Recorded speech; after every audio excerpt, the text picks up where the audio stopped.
Hey guys, it's Brooke with WTI. If you have a little one around your house, you know how important a playmat is, not only to protect your floors, but also to protect your babies.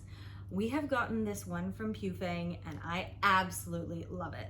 It is reversible, and my favorite part is all these colorful pictures for learning ABCs. My son is very into ABCs right now, and having the pictures is really helping him get a little bit more excited to figure out what the letters are. This playmat is great for inside and outside. Usually we use it inside, but when I went camping for a couple days, I loved that I was able to pack this up super easily. It doesn't take up much space.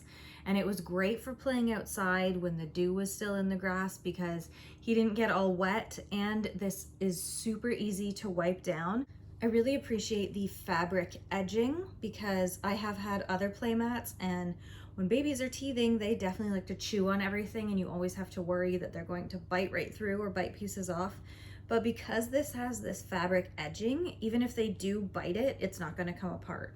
I love the great size, the durability, and that it has a carry case for when you're storing it or taking it on the go.